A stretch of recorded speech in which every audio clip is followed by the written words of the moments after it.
Hey everybody, Economic Ninja here. I hope you're doing great. We are at a local Chase, JP Morgan, Chase Bank. We're going to be talking about how somebody had $30,000 stolen from them with somebody that just walked in with a fake ID and stole their money out of their account. And JP Morgan Chase is absolutely refusing to give them their money back. This is about getting your money out of the banks. We've talked about this for months and months. As a matter of fact, we've talked about it for a couple of years. Why it's important to divest, why you don't want to have all of your eggs in one basket. Don't have it all in one bank. This isn't financial advice, this is life advice, this is logic. Why would you want all of your money, all of your eggs, all of your nest egg in one spot that could be attacked or robbed, stolen? I myself have gone in and taken a cash withdrawal before and watched the teller not ask for my identification. I waited until afterwards. I said, you don't want my ID? What if I'm not me? And they're just, oh.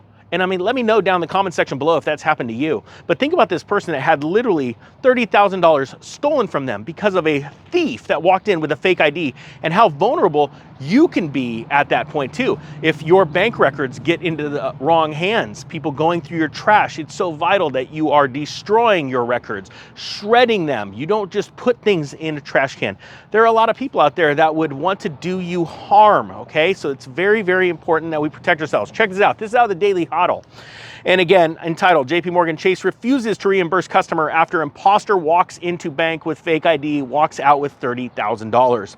JP Morgan Chase is saying tough luck to a customer after the bank handed tens of thousands of dollars over to an imposter with a fake ID. Justin Lee says he lost $30,000 after a man with false identification and an incorrect social security number. Think about that. Didn't even have the right social security number, just had the ID. Remember, what's your only line of defense from being robbed at a bank when somebody comes in with your identification? It is literally the teller. Now, the other day, I had to pull out a good amount of money to go buy a car. And the teller said, I am not authorized for this much of a withdrawal. So the supervisor came in and overlooked everything. The supervisor did not check my ID. Now, the person before, the lady that was helping me in the beginning, she checked my ID, but never once did the supervisor say, did you check this man's ID? Did he check the ID? No. So think about the levels of responsibility and how easy it is to breach that when you're dealing with people. I've came into a bank branch before where there was a person that was brand new, and they're just, and they was like, okay, here you go, you're just on your own. And with the proper manipulation of a thief, they could just give money away. I mean, it's very, very, very important. So again, not the right social security number. The person walked into the Chase branch and convinced the bank to hand the money over. And this came out of Atlanta, Georgia. Since the incident, Lee has spent over a year fighting to get his funds back. He initially lost an arbitration case and then sent a letter to Senator Sherrod Brown,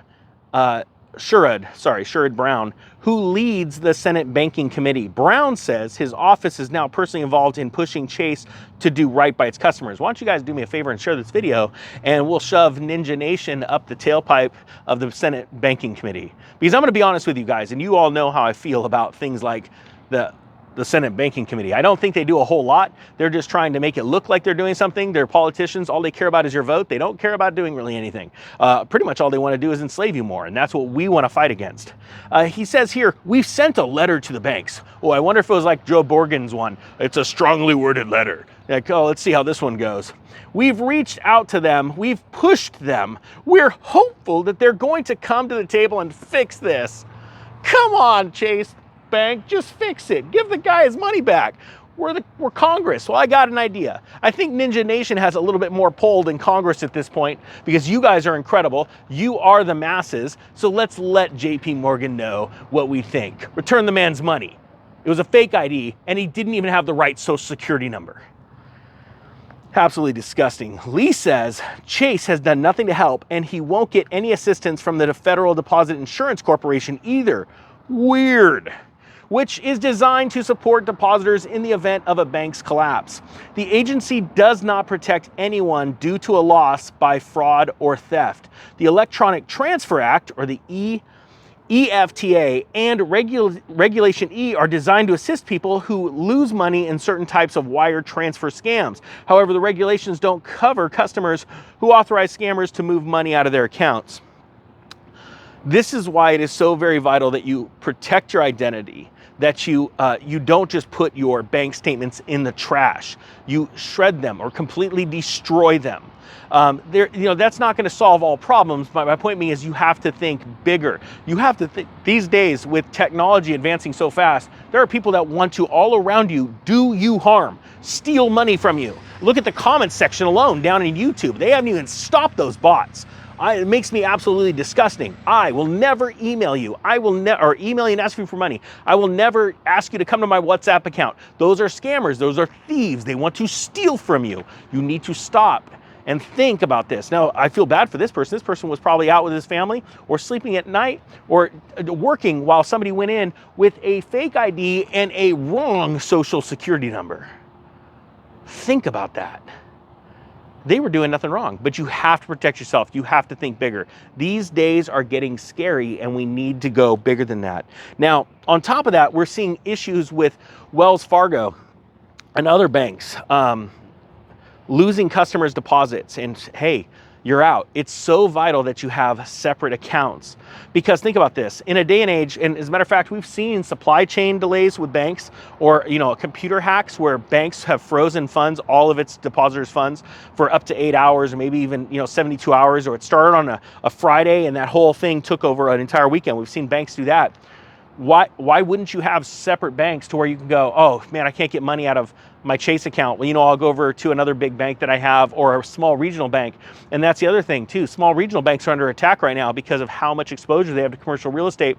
And the fact is the federal government and the Federal Reserve, two separate entities, private bank, federal government, they want to see these banks crash. They want to see them all come under a bank like this. This is the largest bank in the nation right now, and they're already telling you, oh, we'll let the thieves come and steal your money. We're not going to do anything about it. Why? Because they're the thieves stealing money too. Think about that. Think about that. They're out there right now buying up assets for pennies on the dollar of these smaller banks that mismanage your money. But I want you to understand, during 2008, large banks mismanaged their money as well. And I think that the answer is that we have to diversify. We have to get out of debt. We have to stop holding large sums of money in these large banks. And that's not financial advice. I'm not a financial advisor, like I said before, but I'm telling you right now, separate your money, diversify. Any good investor knows that they diversify their funds in their investments, because if one takes a crap or is down for a certain amount of time, or you can't access it, you need to be able to go and access your money another way. And that is why it's so very vital. Look, this is going to get worse. We are going to see more of this, especially on a day and age where we're going to a digital currency, and these banks are stress testing right now for fednow.gov because they want to be a part of this system, and they're going to use stories like this. Well, hey, this would never happen if we didn't have cash. Remember, that's the ultimate narrative. That's where they want to go. They want to take away cash so they have complete control over you and your finances. So what you need to do, stop letting them have control. Get out of this system. Look into gold and silver, God's money. Look into getting out of debt, and then become a lender and not a borrower. Guys, these are the days to grow ultimate generational wealth, and I believe in you. That's why I believe in America. Guys, the Economic Ninja is out.